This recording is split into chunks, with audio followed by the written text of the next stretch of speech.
Futebol ainda é coisa pra homem e a mulherada não tem a atenção que merece?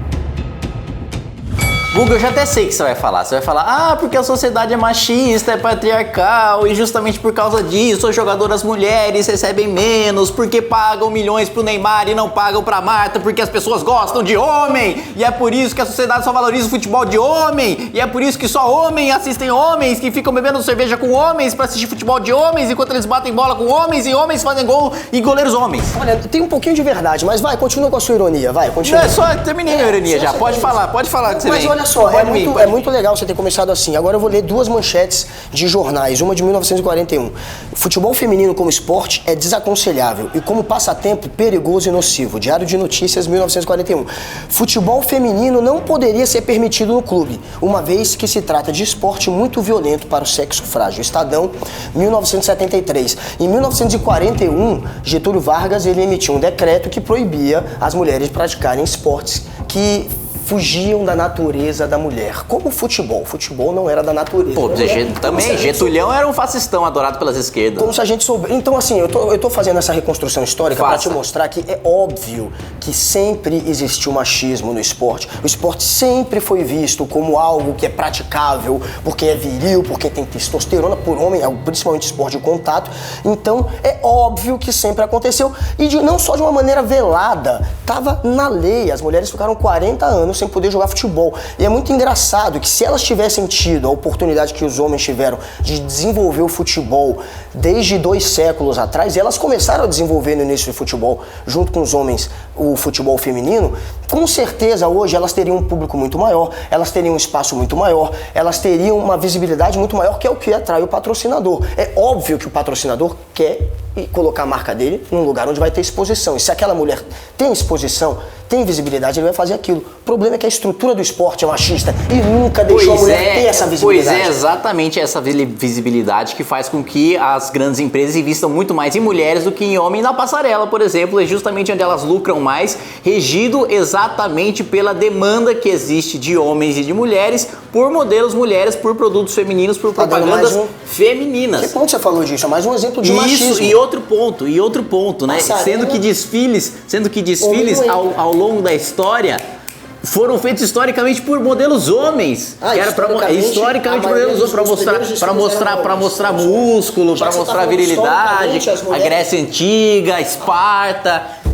Eu tô falando de modelo de passarela e a gente sabe que modelo de passarela sempre foi ligado à mulher, a roupa, a moda, sempre foi ligado mais ao sexo feminino, o que não deixa de ser também mais um traço do nosso machismo, de uma sociedade machista. Então a mulher ganha mais na passarela porque o mundo é machista. Porque a passarela é lugar pra mulher, futebol é lugar pra homem, é exatamente o tipo de distinção que existe numa sociedade machista, judaico-cristã machista. Não tem um lugar pra um, outro lugar pro outro, é muito simples, um vai ganhar mais num setor porque um setor é mais lucrativo pra um, o outro vai ganhar mais no outro porque o outro é mais lucrativo pro outro. Entende que elas foram proibidas de praticar futebol e que elas não puderam desenvolver o futebol em outros esportes de contato porque os homens, eles controlam a burocracia do esporte e também controlam a burocracia do Congresso, as leis.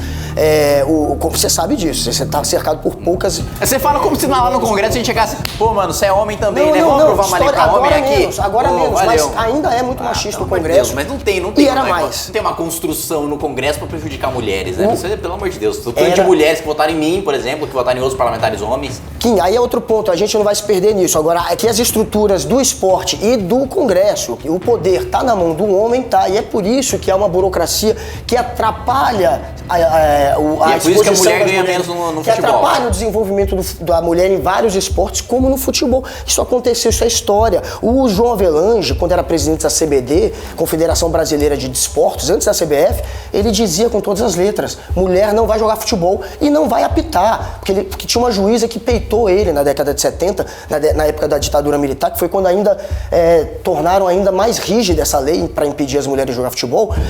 Ele dizia que não ia deixar, ele não queria deixar. E é assim que porque a burocracia está na mão do homem. Mas hoje não é mais proibido e hoje não tem entrave burocrático para isso e nem é criado.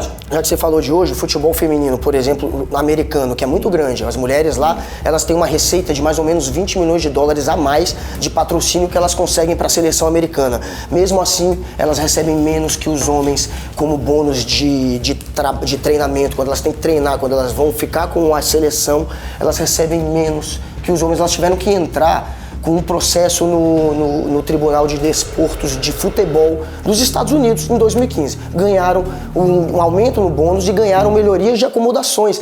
E elas têm muito mais apelo de patrocinador, de visibilidade do que os homens. Isso é o futebol americano. Isso é um exemplo clássico. Do futebol americano? Estou falando de futebol nos Estados Unidos. Futebol, o soccer nos Estados Unidos, que está mais atrelado às mulheres, elas recebem menos que os homens.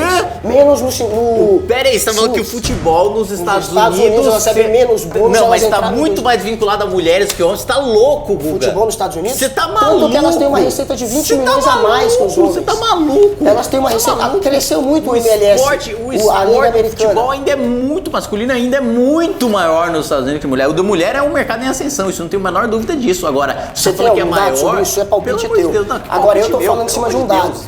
Quem lucra mais? Quem lucra mais? Quem lucra mais? Na seleção, as mulheres, elas dão 20 milhões de dólares a mais que os homens, mesmo assim, elas estavam recebendo menos. Isso é um caso, e elas entraram na justiça por isso. Como é que você vai justificar isso a não ser pelo machismo?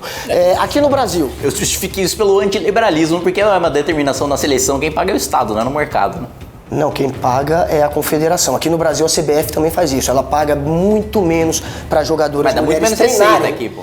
Então, aqui você pode usar essa justificativa. Nos Estados Unidos, por isso que eu usei como exemplo os Estados Unidos. Se eu uso o exemplo do Brasil, que também acontece isso, é óbvio que o Kim vai dizer, mas o futebol masculino gera mais receita por patrocinador. É óbvio que ele usar essa desculpa e por isso que eu me antecipei. No futebol americano, as mulheres dão mais dinheiro, dão mais lucro e mesmo assim tiveram que entrar na justiça para conseguir ter um ajuste no bônus que elas recebem. É evidente que não. É uma tentativa de criar uma conspiração de como se tivesse aí um monte de homens fazendo acordos dentro das confederações. É óbvio que existe sim, as mulheres saíram prejudicadas sim por causa da proibição em lei e tiveram muito menos tempo para desenvolver o esporte, muito menos tempo para desenvolver o mercado e justamente por isso é um mercado mais incipiente do que dos homens. Agora falar que por hoje a gente pode ter, isso não nego que existe machismo, que a gente tem herança machista. Agora, dizer que hoje o salário das jogadoras femininas é determinado por causa na atualidade de um machismo calculado e feito e acordado para que elas recebam menos. É um machismo mais velado. É uma teoria da conspiração. A gente vê ainda hoje um pouco desse machismo, por exemplo, quando a gente nota que as federações elas não fazem um calendário para o futebol feminino. Futebol feminino na Europa, ela tem um calendário atrelado ao masculino. Então lá eles conseguem saber quando vão jogar, o que vão fazer, conseguem desenvolver os campeonatos. Aqui nem isso, eles começaram agora. Porque ninguém assiste, Guga. Agora. Não, mas isso é falta de interesse sim das federações. Falta de interesse do público. Não Por que a federação vai se interessar por um interesse que no esporte que o público não tem interesse? Não é só isso. Essa falta de visibilidade, essa falta de ajuda das federações, é claro que isso acontece. Todas as jogadoras se queixam disso. Inclusive a maior jogadora de futebol do mundo, uma norueguesa, ela não veio a essa Copa porque ela reclamou sim da maneira como as mulheres são tratadas e o quanto ela ganha no futebol. E apesar dela representar muito o futebol norueguês. Então, acontece, é uma realidade, elas se queixam. E historicamente tem toda uma história que explica isso. O que a gente precisa fazer hoje é cobrar sim que essas federações se empenhem mais para dar mais visibilidade para elas possam crescer. E para que essas marcas se interessem por elas. Você quer que o esporte cresça, não é artificialmente colocando a federação para estimular o esporte que ele vai crescer. É o público, é criar público. Assiste você, chama seus amigos para assistir. Você vai assistir sem ter nenhum calendário, você não sabe nem quando é que vai ter direito um campeonato. Meu filho, tudo começa incipiente, todo mercado começa incipiente, todo esporte começa incipiente. E cresce com as pessoas indo atrás de baixo pra cima. Não é com uma canetada da federação que de repente o esporte vai passar a ser paralisado. Mas só quero te mostrar que na federação... É a construção da sociedade. Também. E há machismo na sociedade, na federação. Ninguém constrói isso. Agora elas estão lutando, elas falam que jogam futebol por amor. Elas têm futebol para mostrar. E agora com a FIFA pressionando os clubes, agora sim vai começar a ter um investimento maior no futebol feminino. Mas é claro que essa burocracia, o fato da burocracia do esporte estar na mão dos homens, isso é sim um problema para as mulheres e há machismo no esporte. Isso aí tem machismo no esporte, isso aí eu concordo. Agora falar que a burocracia está controlada pelos homens e por isso o esporte não se desenvolve, isso é bizarro. A FIFA pela primeira vez elegeu. Primeira vez a FIFA elegeu na história da FIFA uma mulher como diretora da FIFA. Foi agora, em pouco tempo. Isso não é machismo?